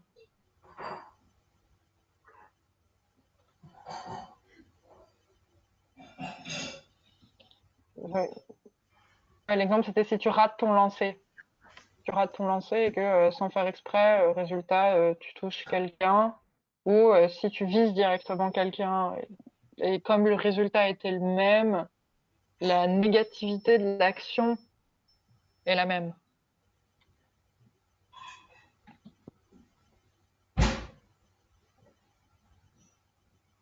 Et ensuite, par rapport à ta question originale de est-ce que ça poussait à faire de mauvaises actions plutôt que parce qu'on est censé agir, en fait, c'est pas quelque chose qui est vraiment abordé. C'est en général la question, comment dire, on n'est pas dans des situations où on pourrait ne rien faire, mais ce serait pas grave. Enfin, je veux dire, c'est plus dans des espèces de situations de dilemme où il faut prendre une décision de toute façon. Sinon, le résultat serait catastrophique. Et comment est-ce qu'on pousse quelqu'un à agir dans cette situation-là? Et pour ça, l'évaluation de la conséquence peut être un bon outil, plutôt que d'avoir peur de la faute morale, se centrer sur, disons, le nombre de vies sauvées. C'est ce qui permet aux gens d'agir, même si l'action est difficile ou potentiellement un peu répréhensible. On avait eu un exemple dans une conférence je sais plus comment s'appelle le cas, mais c'est un truc du genre, je pourrais retrouver, ça doit être, c'est une histoire de bombe, une histoire de, alors, J'ai peut-être un exemple d'un cours de théorie des jeux, mais je suis ouais, pas vas-y, sûr. Est-ce que, c'est très le genre. du coup, on imagine qu'on est aux États-Unis et que, du coup, on a une arme sur soi et on rencontre quelqu'un dans la rue et on est aux États-Unis, donc on suppose qu'elle est aussi armée. Et là, il faut décider est-ce que c'est un good guy ou un bad guy. Et on décide du coup, est-ce qu'on tire sur la personne ou on tire pas sur la personne. Et il faut choisir parce que, eh ben, on risque de mourir. Voilà, donc il faut prendre une décision, mais en même temps, ça peut être désastreux. Je ne sais pas si c'est un exemple pour ça. Si, c'est un peu ça. Alors, j'ai retrouvé, résultat, c'est un cas philosophique qui a été théorisé par Fritz Allof dans un article qui s'appelle Terrorism, Ticking Time Bombs and Torture, Philosophical Analysis. Donc, l'article, c'est The Ticking Time Bomb. Donc, vous avez un grand méchant, identifiable comme méchant, lui, qui a mis une bombe dans un lieu, disons un immeuble, et vous avez trouvé le moyen de faire pression sur ce terroriste, qui est parce que vous avez kidnappé sa fille. Et donc, la question de Alof, c'est certes, la torture est globalement, on a un consensus sur le fait que la torture c'est mal parmi les philosophes.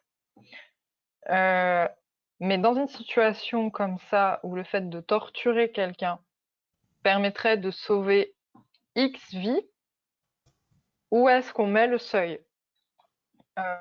Est-ce que c'est pas un mal nécessaire, disons? Et est-ce que, résultat, on n'a pas, dans le cas où, disons, il y a 1000 personnes dans l'immeuble, 10 000 personnes dans l'immeuble, vous mettez le seuil où vous voulez. C'est un peu ça qui est rigolo d'ailleurs, dans les discussions en éthique conséquentialiste, c'est la question du seuil. Ça s'appelle the moral threshold. Et vraiment, je vous le dis depuis mon vécu, on ne parle que de ça quand on fait de l'éthique aux États-Unis. C'est terrifiant. C'est vraiment la seule question qui se pose, c'est celle de où est le seuil d'acceptabilité à partir de quel, disons, bénéfice est-ce qu'on peut commettre telle action qui est plutôt mauvaise. Donc, ça peut être des trucs très bêtes du genre, je sais pas, à partir de combien de séances à la salle de gym, est-ce que vous avez le droit de manger une barre de chocolat? Mais des fois, ils prennent vraiment des exemples qui sont mais dramatiques. Et donc, dans cet exemple-là, à partir de combien de personnes dans l'immeuble est-ce qu'on accepte de torturer l'enfant? Euh, donc oui, il y a très souvent des questions comme ça où on imagine des cas limites. Et en fait, la morale conséquentialiste pousse à passer outre le principe moral, l'intention. Donc typiquement, tel en tout cas que des Américains se représentent un Européen un peu dogmatique, un peu borné, en aucun cas est-ce que je ne peux torturer l'enfant. En philosophie conséquentialiste, il y a un moment où si on peut, et même on doit le faire, parce que trop de vies sont en jeu. Donc, il y a une assimilation, en fait, en quelque sorte, de la conséquence au devoir, qui est à partir de telles conséquences. Ensuite, évidemment, toute la question, quand on est sur des questions de conséquences chiffrables, c'est à partir de quel chiffre? Mais disons, à partir de X chiffres, où que vous mettiez votre seuil d'acceptabilité, agir de cette façon devient un devoir. Parce que sinon, vous auriez été en fait responsable presque de la mort des personnes dans l'immeuble ou toute autre conséquence moins dramatique que cela. Heureusement, tout n'a pas toujours à être avec des bombes et des gens qui meurent et des tramways qui roulent et qui écrasent d'autres personnes, etc. Même si c'est quand même un peu souvent des exemples comme ça. Et donc oui, c'est une injonction à l'action pour passer outre les principes moraux et surtout aussi pour déplacer en quelque sorte la question du devoir. Ce que montre la philosophie conséquentialiste, c'est que des fois les conséquences sont si claires, si fortes, que la morale implique la préférence pour un certain résultat. Et agir autrement serait une faute. Tandis que, effectivement, si on reste en morale déontologique, à aucun moment est-ce qu'on ne doit torturer l'enfant. Enfin, ça n'aurait, chez Kant, ça n'aurait pas de sens. C'est de façon inhérente, c'est une faute.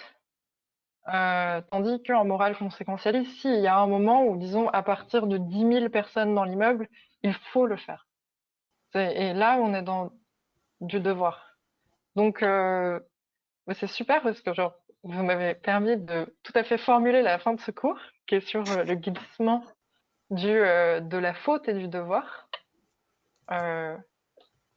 Donc, je pense qu'on va s'arrêter là pour cette semaine, a priori. Est-ce que vous avez des questions, résultat? S'il reste un quart d'heure, on peut se faire plaisir.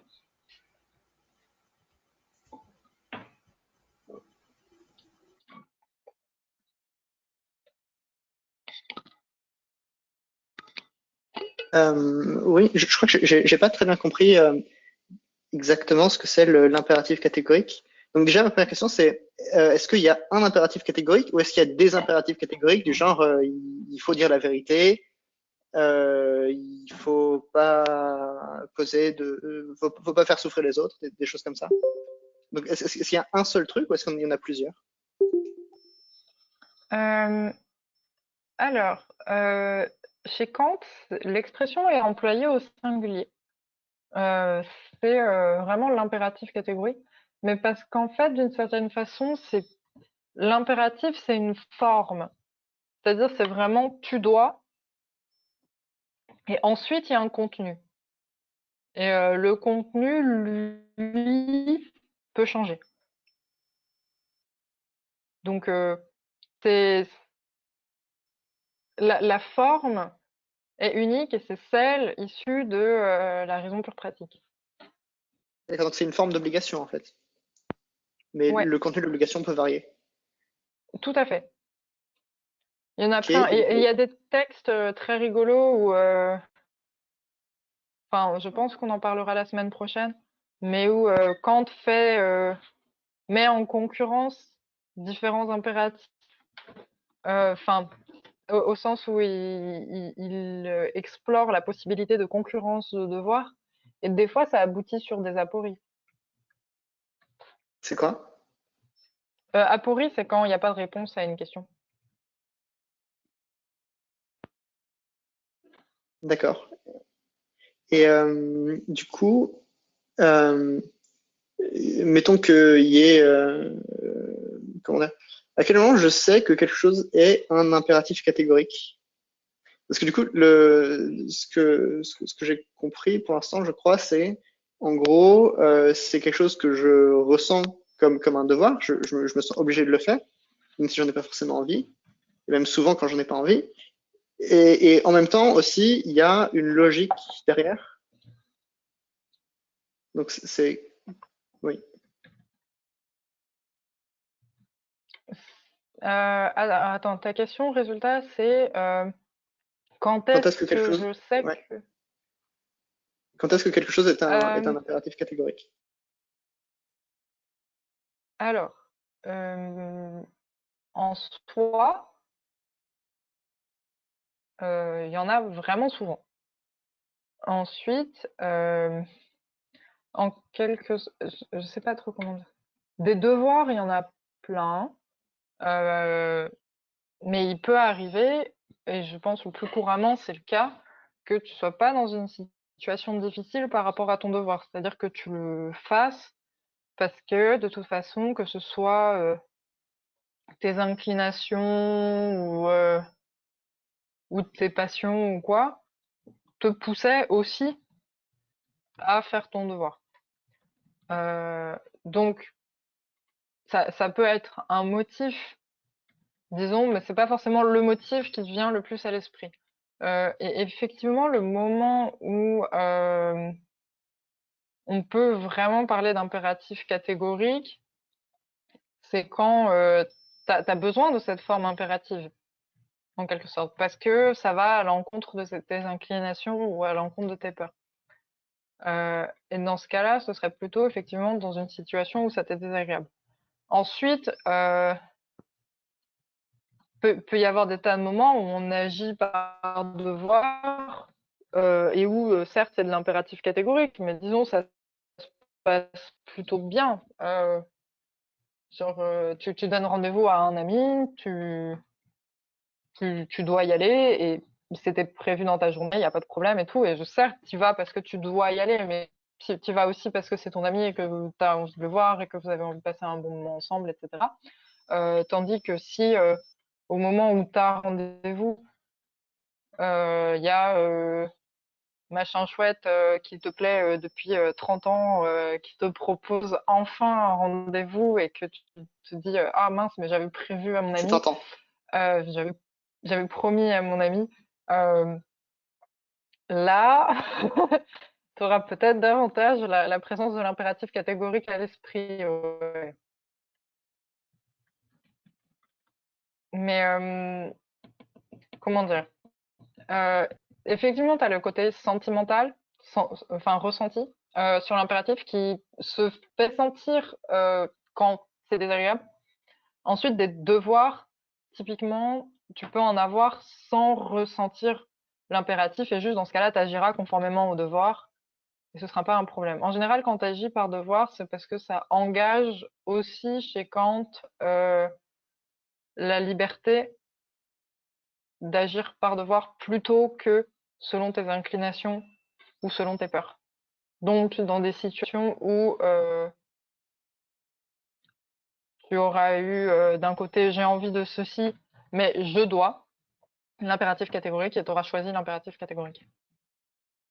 Et du coup, donc le devoir, si je me rappelle bien, tu avais dit que c'était donc pas les pulsions, c'est pas des choses qui s'imposent à nous parce qu'on en a envie, c'est pas des pulsions, c'est des choses qui s'imposent à nous par logique ou Euh, quelque chose comme ça. ouais, ouais, en gros, par rationalité, par D'accord. Et du coup, le fait qu'on soit. Oui, vas-y. donc ne pas mentir, ça s'impose à moi par logique parce que sinon ma parole n'a plus de valeur. Tout à fait. Ok. Est-ce que tu aurais d'autres exemples de choses qui s'imposent par logique? T'en as plusieurs chez Kant. Un truc, par exemple, qui peut revenir, c'est le fait de protéger sa propre vie. On n'est pas censé attenter à notre existence. Euh, Il y a évidemment protéger la vie d'autrui.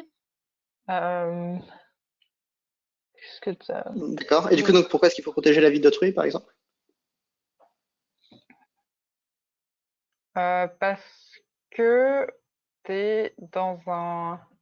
Alors, ça devient un peu complexe, mais parce que les hommes sont réunis dans ce qu'il appelle le royaume des fins, je crois. Et c'est lié au fait que tu es censé considérer autrui toujours comme une fin et jamais que comme moyen. Et c'est parce que autrui, lui aussi, est rationnel. Et que donc, tu te dois de respecter l'humanité en lui. Tu ne respectes pas lui parce que sinon, tu ne respecterais pas en même temps l'humanité en toi. D'accord. Mais du En quelque coup, sorte, oui, contrevenir à l'humanité d'autrui, au sens où tu lui fais du mal, c'est te faire du mal à toi-même aussi, en tant qu'être rationnel. d'accord. Et puis, tu as Et aussi toute la du coup, question, oui, j'avais oublié, mais d'universaliser. d'accord. C'est quoi ça, du coup? C'est, tu sais, quand on dit par rapport à Kant que toute maxime doit toujours être universalisable, souvent c'est un peu compris comme et si tout le monde fait la même chose, imagine. Mais c'est pas tout à fait ça, mais c'est-à-dire que la règle que tu donnes à ton action, tu dois pouvoir l'abstraire de façon à ce qu'elle devienne une loi universelle.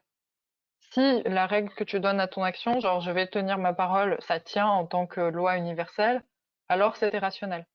Par exemple, si tu dis je vais trahir ma promesse, tu universalises ça, tu dis ok, alors maintenant les promesses c'est des choses qu'on trahit, euh, ça fonctionne pas. Donc c'est ce mouvement-là. Et résultat, le fait de ne pas faire de mal à autrui, ça relève de ce mouvement d'universalisation où si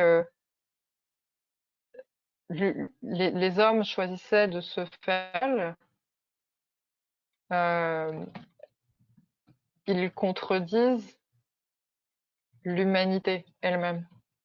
Ou de façon assez physique, d'ailleurs, ils détruisent l'humanité elle-même.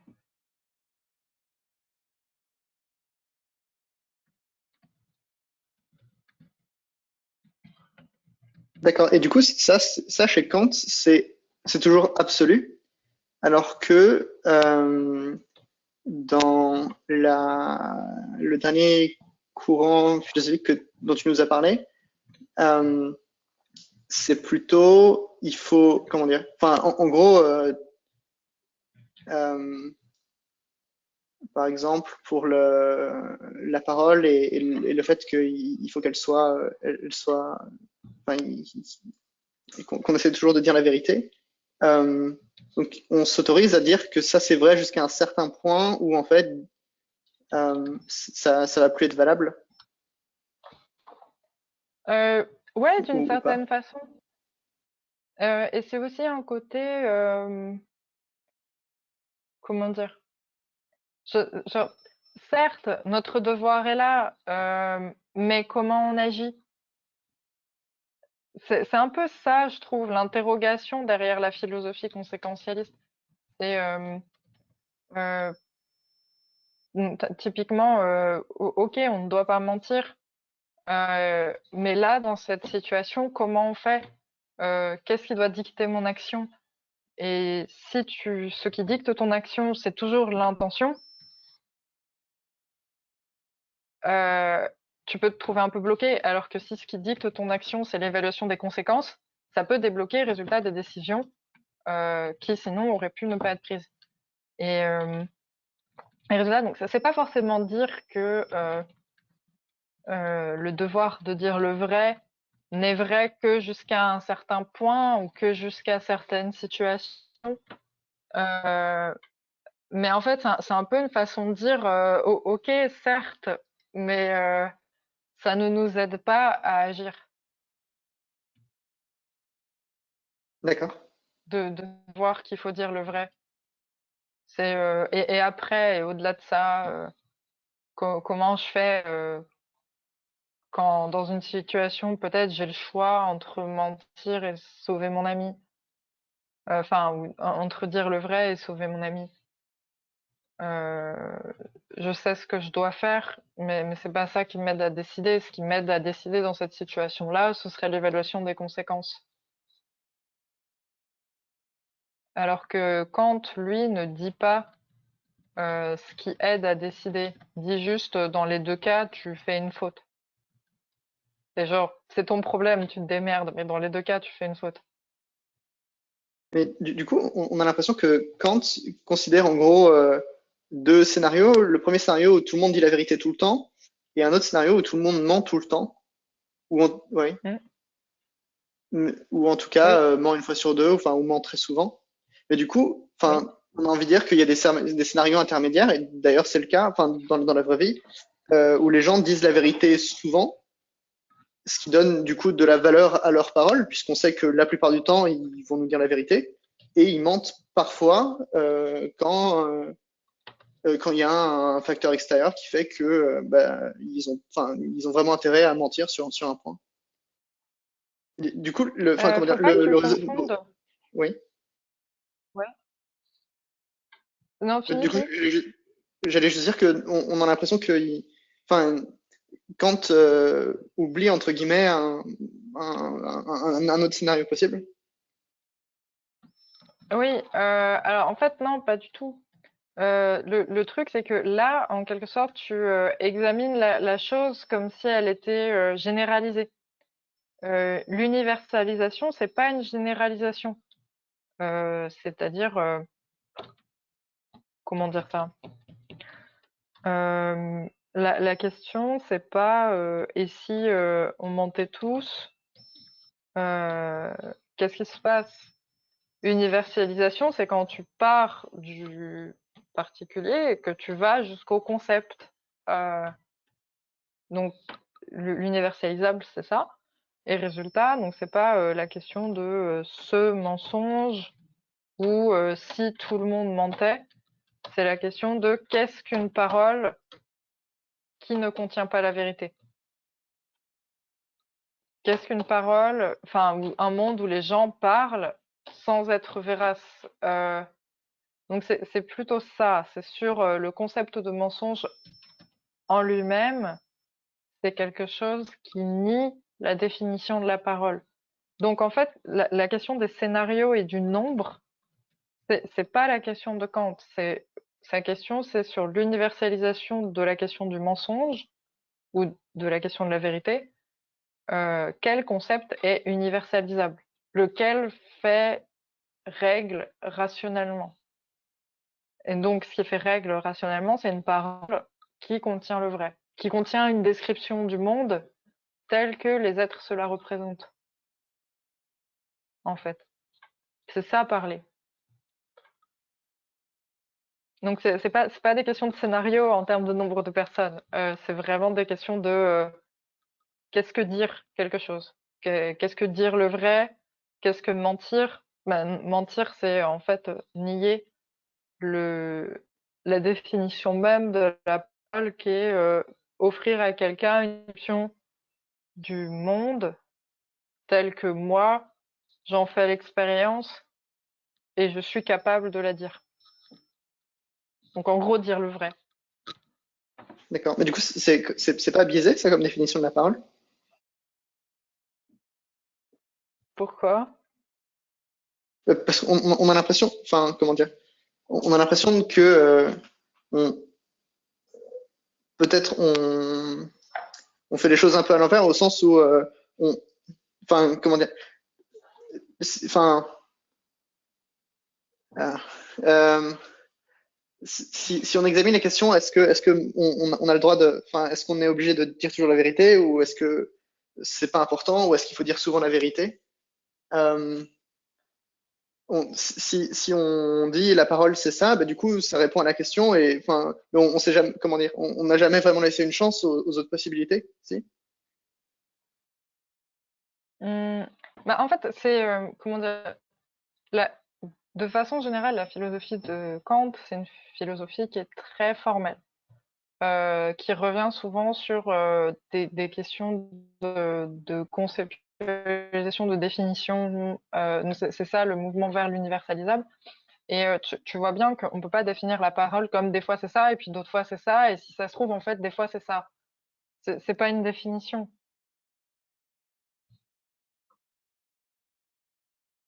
D'accord. Mais Ouais. ensuite, c'est aussi la différence entre la raison, c'est-à-dire la définition conceptuelle de quelque chose comme la parole et la vie des hommes, où on n'agit pas toujours par raison. Et donc effectivement, dans la vie, des fois, quand les gens vont te parler, ils vont te mentir, même si c'est pas très souvent. Mais rationnellement, c'est pas ça la parole. Il y a en quelque sorte plusieurs plans. Et donc, rationnellement, la parole est définie ainsi. Et ensuite, dans ton D'accord. expérience, des fois, il va se passer autre chose. Et du coup, si on disait, enfin, en fait, il est déjà 7 heures et j'ai posé des questions pendant les 15 dernières minutes, donc peut-être que je vais m'arrêter et si d'autres personnes me posaient des questions. Bah, je sais pas si Eva et Luciana en ont, peut-être. Moi, de mon côté, ça va. Ou tant mieux. Bah, si c'était clair, déjà, c'est cool.